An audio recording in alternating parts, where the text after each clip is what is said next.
사랑하는 성도 여러분, 7월 4일 목요일, 오늘도 여러분의 모든 길 가운데 주님과 동행하시는 축복이 있기를 소망합니다. 오늘 우리가 함께 묵상하실 하나님 말씀은 요한 1서 3장 1절에서 12절의 말씀입니다. 보라, 아버지께서 어떠한 사랑을 우리에게 베푸사 하나님의 자녀라 일컬음을 받게 하셨는가. 우리가 그러하도다. 그러므로 세상이 우리를 알지 못함은 그를 알지 못함이라. 사랑하는 자들아, 우리가 지금은 하나님의 자녀라. 장래에 어떻게 될지는 아직 나타나지 아니하였으나 그가 나타나시면 우리가 그와 같을 줄을 아는 것은 그의 참모습 그대로 볼 것이기 때문이니, 주를 향하여 이 소망을 가진 자마다 그의 깨끗하심과 같이 자기를 깨끗하게 하느니라. 죄를 짓는 자마다 불법을 행하나니 죄는 불법이라. 그가 우리 죄를 없애려고 나타나신 것을 너희가 아나니 그에게는 죄가 없느니라. 그 안에 거하는 자마다 범죄하지 아니하나니 범죄하는 자마다 그를 보지도 못하였고 그를 알지도 못하였느니라. 자녀들아, 아무도 너희를 미혹하지 못하게 하라. 의를 행하는 자는 그의 의로우심과 같이 의롭고 죄를 짓는 자는 마귀에게 속하나니 마귀는 처음부터 범죄함이라. 하나님의 아들이 나타나신 것은 마귀의 일을 멸하려 하심이라. 하나님께로부터 난 자마다 죄를 짓지 아니하나니 이는 하나님의 씨가 그의 속에 거함이요 그도 범죄하지 못하는 것은 하나님께로부터 났음이라. 이러므로 하나님의 자녀들과 마귀의 자녀들이 드러나나니 무릇 의를 행하지 아니하는 자나 또는 그 형제를 사랑하지 아니하는 자는 하나님께 속하지 아니하니라. 우리는 서로 사랑할지니 이는 너희가 처음부터 들은 소식이라. 가인같이 하지 말라. 그는 악한 자에게 속하여 그 아우를 죽였으니 어떤 이유로 죽였느냐? 자기의 행위는 악하고 그의 아우의 행위는 의로움이라. 아멘. 일반적인 죄에 대한 사전적 정의는 양심이나 도리에서 벗어난 행위, 잘못이나 허물로 인해 벌을 받을 만한 일을 가리킵니다. 도덕적으로 문제를 삼을 수 있는 행위나 나라에서 규정한 법을 어겨 벌을 받을 수 있는 행위를 뜻하는 것이지요. 그렇다면 성경이 말하고 있는 죄의 뜻은 무엇일까요? 어렵게 생각할 필요 없이 단순히 이렇게 표현할 수 있습니다. 하나님의 말씀을 따르지 않고 거역하는 것입니다. 그래서 인류 최초의 죄를 하나님께서 말씀하신 선악을 알게 하는 나무의 열매를 먹지 말라는 내용을 어긴 사건으로 보는 것이죠. 그리고 이 사건으로 인해 하나님과 인간의 관계가 단절되고 원래 영생을 누릴 수 있었던 인간이 죽음을 경험하게 됩니다. 그러나 하나님께서는 자신이 행복하시려고 만든 인간이 도리어 자신에게 불행을 안겨줬음에도 불구하고 그런 인간을 포기할 수 없어 인간이 저지른 죄의 값을 자신의 아들인 예수 그리스도께 치르게 하셨습니다. 그분의 죽음과 부활의 믿음으로 말미암아 단절된 하나님과의 관계가 회복될 뿐 아니라 다시 영원한 생명을 누릴 수 있게 된 것이죠.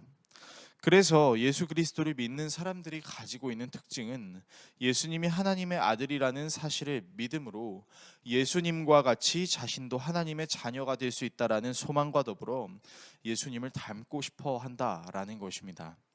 그렇다면 궁극적으로 예수 그리스도를 믿는 하나님의 자녀인 성도들이 예수 그리스도의 어떤 점을 닮아야 할까요?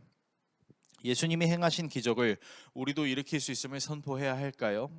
아니면 예수님도 오래 참으실 줄 아셨으니 우리도 웬만큼 참을 수 있는 인내력을 길러야 하는 것일까요?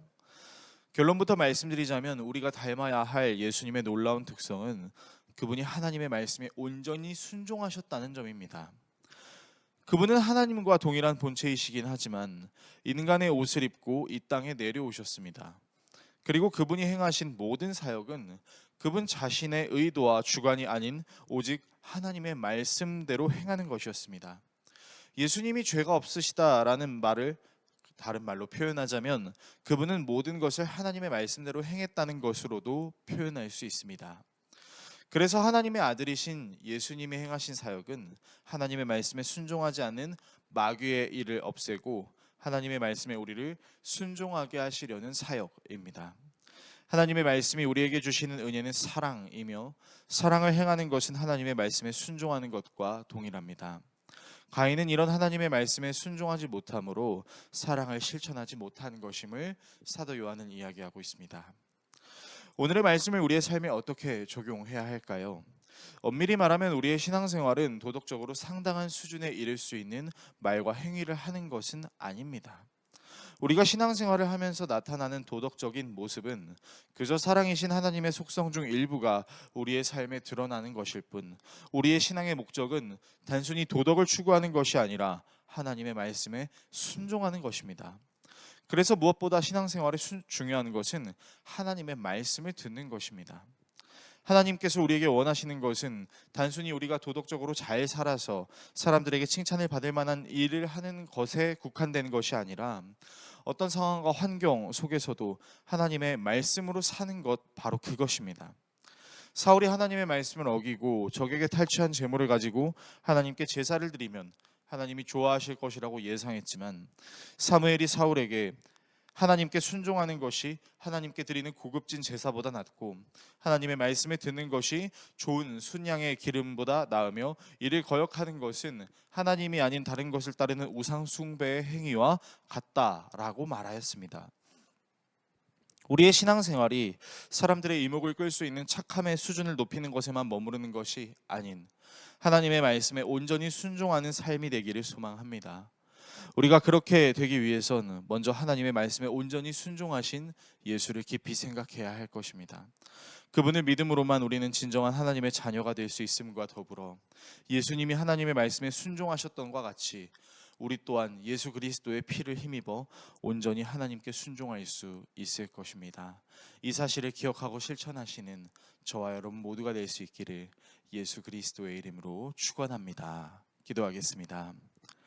우리를 사랑하시는 하나님, 예수 그리스도가 하나님께 온전히 순종하셨던 사역을 기억하며 나아갑니다.